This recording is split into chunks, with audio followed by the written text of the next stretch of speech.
السلام علیکم ویورز، کیسے ہیں آپ سب لوگ؟ تو آج ہم آپ کے ساتھ شیئر کرنے والے ہیں جانی سار کی ایپیسوڈ نمبر 33۔ اس میں ہم آپ کو بتائیں گے کہ نوشروان کی جو پرانی دوست تھی فرح، وہ اس کی زندگی میں دوبارہ آ چکی ہے، اور پہلے یہی لڑکی تھی جو نوشروان کو چھوڑ کر چلی گئی تھی۔ اس کے بعد نوشروان کا دل ٹوٹ گیا تو اس کی شادی اس کی بھابھی سے ہو گئی، جو کہ اس کا بھائی وفات پا گیا تھا۔ اب اس کے بعد فرح اس کی زندگی میں دوبارہ آئی ہے اور اسے کہتی ہے کہ تم میری زندگی سے مت جانا، اگر تم میری زندگی سے چلے جاؤ گے تو میں تمہارے بغیر رہ نہیں پاؤں گی۔ اس کی زندگی میں آنے کے لیے اس نے اپنا ہاتھ کاٹ لیا، جس کی وجہ سے نوشروان اس کو ہاسپٹل لے کر گیا۔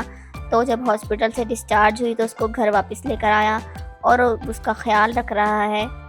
دعا کو فرح کے بارے میں بھی پتا ہے کہ یہ نوشروان کی دوست ہے، لیکن اس کو بالکل بھی نہیں اچھا لگتا کہ نوشروان فرح سے کوئی بھی بات کرے۔ اب فرح نوشروان کی زندگی میں دوبارہ سے آنا چاہتی ہے۔ نوشروان جو ہے اپنی دوست سمجھ کے اس کا خیال کرتا ہے، لیکن وہ اس کا اور ہی مطلب لیتی ہے۔ دعا جو ہے وہ اپنی امی کے گھر گئی ہے اپنی امی اور اپنی بہنوں سے ملنے کے لیے، لیکن جو اس کا باپ ہے دعا کا، وہ اس بات کے بہت خلاف ہے اور وہ اس کو اپنے گھر میں نہیں آنے دے رہا تھا۔ لیکن دعا نے ضد کی اور جو دعا کے گارڈز تھے انہوں نے اس کے ابو کو روکا اور وہ گھر میں آ گئی اور اپنی امی اور اپنی بہنوں سے مل جل کر رہنے لگی، اور اس نے نوشروان سے پوچھا تھا کہ اپنی امی کے گھر چلی جائے، تو نوشروان نے اس کو اجازت بھی دے دی تھی۔ اب دعا جو ہے وہ اپنی امی سے مل کر اپنے گھر واپس آ گئی ہوتی ہے، تو وہ گھر کی نوکرانی سے پوچھتی ہے کہ نوشروان کہاں ہے۔ وہ کہتی ہے کہ صاحب تو گھر پر نہیں ہیں۔ وہ نوکرانی سے پوچھتی کیا انہوں نے کال کی کوئی، تو وہ کہتی ہے نہیں، انہوں نے کوئی کال بھی نہیں کی گھر میں۔ تو وہ کہتی ہے ٹھیک ہے، اوکے، آپ چلی جائیں۔ دعا خود نوشروان کو کال ملاتی ہے تو نوشروان اس کا فون نہیں اٹھاتا، اس کا فون بند جاتا ہے، تو دعا پریشان ہو جاتی ہے۔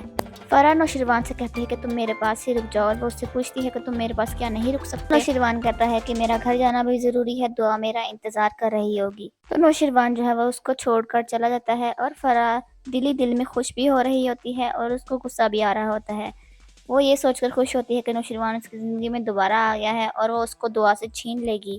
دعا جو ہے وہ نوشروان کے گارڈ کو فون کرتی ہے تاکہ وہ اس سے پوچھ سکے کہ نوشروان کہاں ہے، تو وہ کا گارڈ جو ہے وہ بوندلا جاتا ہے اور وہ پریشان ہو جاتا ہے، ہکا بکا ہو جاتا ہے، تو اس کے ذہن میں وہ بہت کنفیوز رہتا ہے اور وہ کہتا ہے کہ صاحب جو ہیں وہ کام کے سلسلے میں باہر آئے ہیں۔ رات کو جب نوشروان گھر پر آتا ہے تو دعا بہت زیادہ خوش ہوتی ہے اور اس کو چائے بنا کر دیتی ہے، لیکن نوشروان کا دھیان کہیں اور ہی ہوتا ہے اور دعا اس کو دیکھ کر حیران رہتی ہے کہ اس کا دھیان کہاں چلا گیا۔ سارے مرد پہلے ایسے ہی کرتے ہیں، پہلے تو ایک لڑکی پسند آتی ہے تو اس کے پیچھے پڑ جاتے ہیں، لیکن جب وہ لڑکی مل جاتی ہے تو اس کی کوئی قدر نہیں کرتے اور پھر دوسری لڑکیوں پر نظر رکھتے ہیں۔ اسی طرح کے مرد ہیں، سارے مرد ایک جیسے ہی ہوتے ہیں، حقیقت میں بھی ایسے ہی ہوتے ہیں، اور ڈراموں میں بھی آج کل ایسے ہی مرد دکھاتے ہیں کہ جو آدمی اس لڑکی سے محبت کرتا ہے، پھر جب وہ اس کو مل جاتی ہے تو اس کی قدر نہیں کرتا اور اس کی زندگی میں کوئی اور لڑکی آ جاتی ہے تو وہ اس لڑکی کو چھوڑ دیتا ہے اور اس کا حق اس کو نہیں دیتا ہے۔ تو دعا بھی نوشروان سے پوچھتی ہے کہ تمہیں کیا پریشانی ہے، تم مجھے بتاؤ، آپس میں شیئر کرو، میرے ساتھ شیئر کرو تم، تبھی مسئلہ حل ہو جائے گا۔ دعا کا جو باپ ہوتا ہے اس کو سارے محلے والے تانے دے رہے ہوتے ہیں کہ تمہاری بیٹی گھر سے بھاگ گئی ہے، اور ہم نے تو یہ بھی دیکھا ہے کہ تم نے اپنی بیٹی کو گھر سے کیسے نکالا تھا، اور اب اس کا عیش اور اس کی گاڑیاں دیکھ کر تمہارا منہ بند ہو گیا ہے۔ وہ اس کو تانے دے رہا ہوتا ہے، تو وہ اس کا باپ یہ سب باتیں سن کر بہت زیادہ غصہ کرتا ہے۔ دعا جو ہے وہ کچن میں آتی ہے اور نوکرانی سے کہتی ہے کہ مجھے بتاؤ کہ غزنوی کو کیا پسند ہے، تو وہ بتا دیتی ہے کہ اس کو کیا چیز پسند ہے، اور دعا کہتی ہے کہ میں اس کی پسند کا کھانا خود اپنے ہاتھوں سے بناؤں گی۔ فرح جو ہوتی ہے وہ گھر پر بیٹھ کے نوشروان کا انتظار کر رہی ہوتی ہے کہ نوشروان اس کے پاس کب آئے گا۔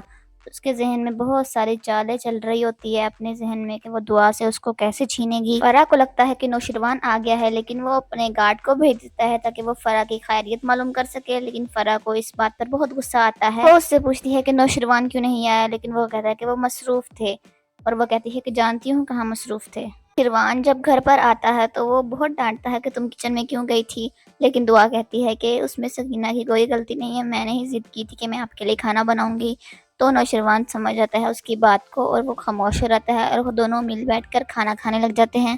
دعا کھانا سرو کرنے کے بعد نوشروان کا ریاکشن دیکھتی ہے کہ اس کو کھانا کیسا لگتا ہے۔ نوشروان دعا سے مذاق کرتا ہے کہ اس کو کھانا پسند نہیں آیا، لیکن دعا سچ میں مان لیتی ہے اور وہ کہتا ہے کہ کھانا بہت زیادہ مزے کا تھا۔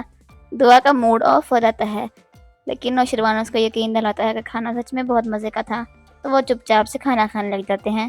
فرح نوشروان کو فون کر کے کہتی ہے کہ میری اب یہ حیثیت رہ گئی ہے کہ تم نے ایک ملازم کے ہاتھ سے میری خیریت معلوم کروائی، تم خود کیوں نہیں آئے میری خیریت معلوم کرنے کے لیے؟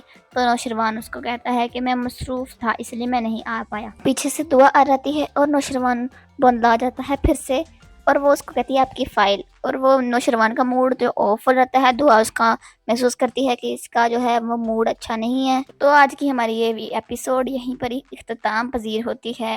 امید کرتی ہوں کہ آپ کو آج کی ایپیسوڈ اچھی لگی ہوگی، تو میرے چینل کو جاتے ہوئے سبسکرائب کر دیں اور میری ویڈیو کو بھی لائک کر دیں۔ اللہ حافظ، ملتے ہیں نیکسٹ ایپیسوڈ میں۔